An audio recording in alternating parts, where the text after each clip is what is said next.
Assalamualaikum warahmatullahi wabarakatuh. Jumpa lagi dengan saya Syahadan Abdullah di video pembelajaran pada hari ini. Hari ini kita akan membahas modul ke-8 dari mata kuliah Etika Administrasi Publik dengan judul Pertanggungjawaban dalam Birokrasi Publik. Sebelum kita membahas lebih dalam tentang pertanggungjawaban dalam birokrasi publik, ada baiknya kita mengetahui terlebih dahulu apa itu arti dari kata tanggung jawab. Apa sih arti dari tanggung jawab itu? Tanggung jawab biasa diartikan sebagai proses antar pribadi yang menyangkut tindakan, perbuatan, atau keputusan seseorang dalam hubungannya dengan orang lain, sehingga ia dapat menerima hak dan wewenang tertentu berikut sanksi yang menjadi konsekuensinya.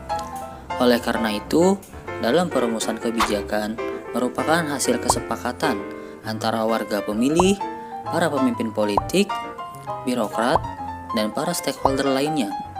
Lalu, kaitannya dengan pertanggungjawaban yang harus ditaati oleh aparatur negara, dengan demikian meliputi berbagai corak organisasi dan kelompok masyarakat.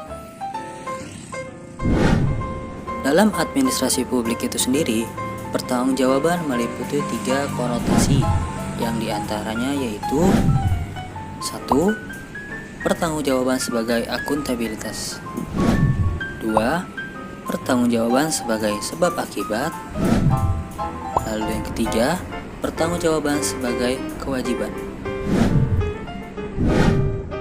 Oleh karena itu, secara luas, pertanggungjawaban mengandung arti yang bermacam-macam, tergantung dari aspek mana kita melihatnya. Pertanggungjawaban etis tentunya berbeda dengan pertanggungjawaban rasional. Jika pertanggungjawaban rasional dapat diangkat dari tindakan-tindakan nyata atau sanksi-sanksi yang diterapkan dan dapat dipaksakan oleh orang lain, akan tetapi pertanggungjawaban etis sifatnya lebih abstrak, yang diiringi dengan sanksi-sanksi yang lebih menyentuh langsung hati nurani manusia, sehingga mewujudkan sikap, tindakan, dan keputusan tertentu.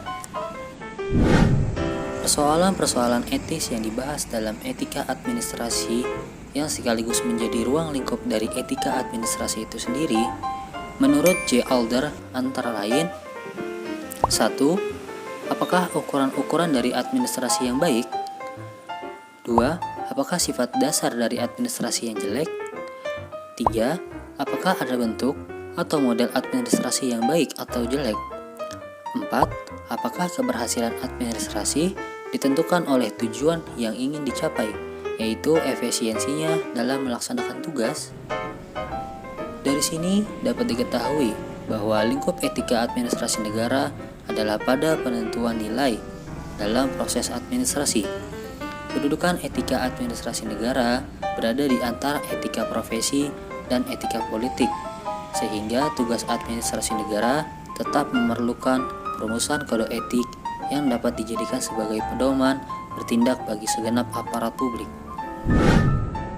Administrasi negara atau administrasi publik tidak hanya terbatas pada kumpulan sketsa yang digunakan untuk membenarkan kebijakan pemerintah atau hanya terbatas pada suatu disiplin ilmu saja, tetapi lebih jauh dari itu, administrasi negara yang dijelaskan oleh Wilson sebagai suatu upaya untuk menaruh perhatian terhadap pelaksanaan suatu konstitusi ketimbang upaya membuatnya.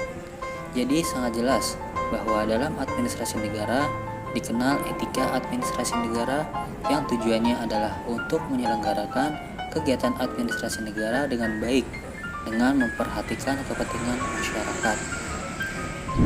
Itu berarti saat etika administrasi negara digunakan dengan baik oleh para penyelenggara negara atau administrator, maka etika kehidupan berbangsa pun dapat berlangsung dengan baik. Sebaliknya, apabila etika administrasi negara tidak secara benar melandasi setiap pergerakan dalam administrasi negara, maka dapat diindikasikan begitu banyaknya masalah yang berdampak pada kehidupan berbangsa. Sekian penjelasan dari saya, kurang lebihnya mohon maaf. Wassalamualaikum warahmatullahi wabarakatuh.